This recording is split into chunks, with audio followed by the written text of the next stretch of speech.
Evie the Elf, 12 Days Till Christmas, by Philip Sean McGuinness, narrated by Emily Frodsham. My name is Evie, Father Christmas's elf. I look like the one who sits on your shelf. My task is simple, to make children nice, to thaw their frowns that are made out of ice. Only 12 sleeps till Christmas, so I don't have long to make one child see where he's going wrong. This is the story of one little boy who says he hates Christmas and all of its joy. His name is Edward, and we must move with speed, as he has a heart that's in terrible need. Come with me as I do my best to help Edward pass this Christmas test. Edward was on the nice list for many a year, till he was 7, when he lost his Christmas cheer. Father Christmas never told me what he had done, but to be around Edward was really not fun. He was rude and angry all of the time. He picked his nose and threw all of the slime. He was so messy and mean and could not care less, and expected everyone to clean up his mess. I have 12 days of Christmas to change Edward's ways, before his name on Santa's naughty list stays. The countdown has begun. Time to have some fun. What could I give Edward? Maybe something to eat. Every child loves something that's tasty and sweet. Evie placed a treat on Edward's pillow that night and waited for him to wake, but she had a fright.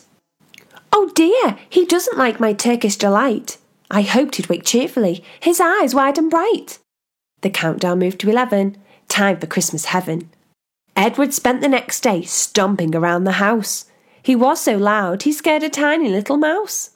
Sweets are not the best idea straight out of bed. Christmas dinner's a winner, Father Christmas once said. Evie worked her socks off throughout the morning to make Edward a feast to change all his scorning. There was lots of potatoes, veg, gravy and bread, everything that popped into Evie's cute little head. The plate overflowed with the best sorts of things, a meal that was fit for the greatest of kings. The door banged shut and the thuds came ever closer. Evie quickly hid behind the bright red toaster. The smell of food caught Edward by the nose, but in the end it was crisps that he chose.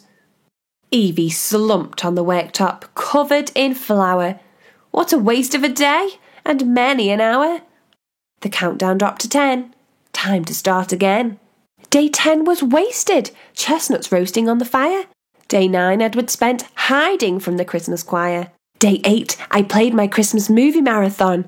Day 7 I cried, my lovely snow globe had gone. Day 6 my Christmas sign was sadly torn down. Day 5 I gave a jumper.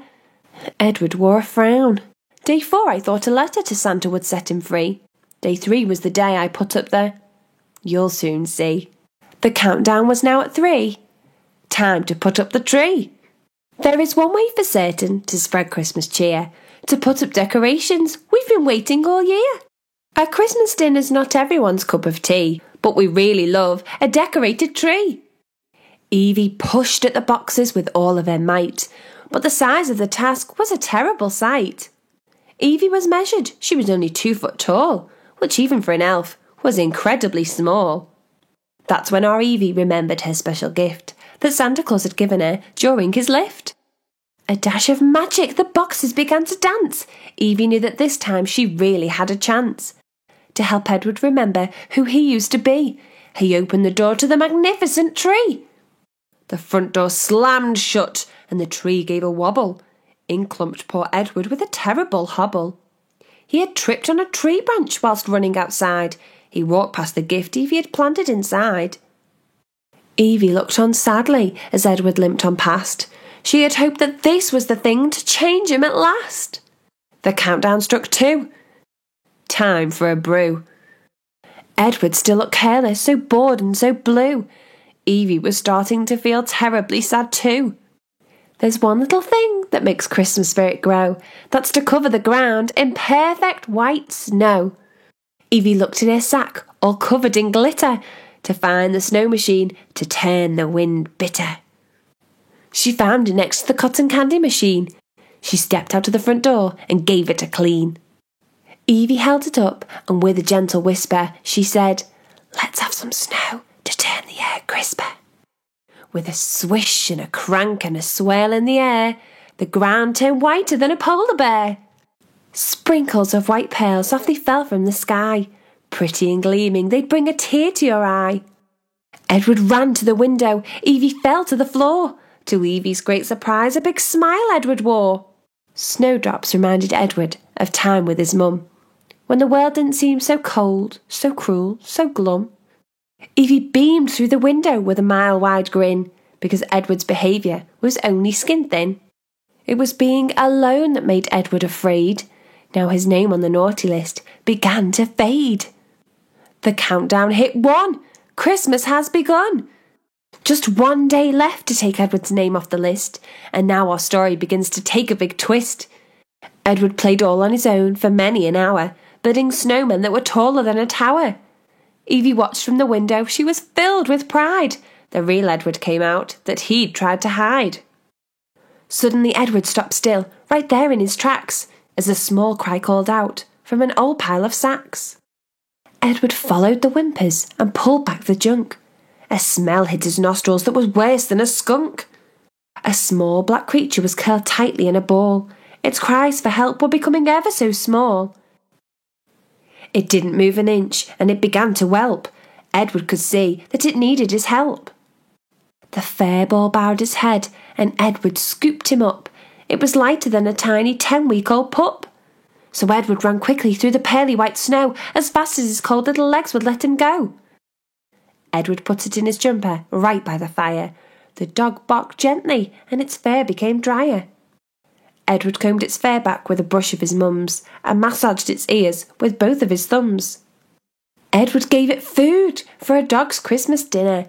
This would surely stop it from getting any thinner. It finished its last mouthful and licked Edward on the cheek. It no longer looked hungry, lonely, or meek. A note on its collar Edward started to read.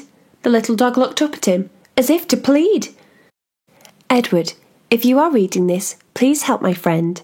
I've been taken to hospital to help me mend. His name is Lucky. He's the most wonderful dog. When you come home from school, he will leap like a frog. He's been a great friend to me for 8 long years, and has helped me get over all of my fears. Could you keep him warm and safe for me, pretty please? It's deep into winter. I don't want him to freeze. Edward and Lucky's eyes met from across the room. Evie disappeared into a tiny smoke plume. Edward was saved by someone who loved him deeply. A dog called Lucky slept in Edward's bed sweetly. That was all Edward needed, was someone to love. A beautiful angel from the heavens above. Or was it from Evie as their last parting gift? She took them up gently and disappeared swift. Just as she did, Edward opened his deep blue eyes and knew that Evie was an angel in disguise. Edward had changed through the help of his first true friend, who'd helped his frozen heart begin to thaw and mend. After 12 days of Christmas, Evie's job was done. Edward and Lucky's Christmas day was full of fun. Down by the tree, there were lots of presents and toys, but the only thing that mattered were these cute little boys. Christmas is a time for the ones you love deeply. Now my work is done. I'm feeling sleepy. The end.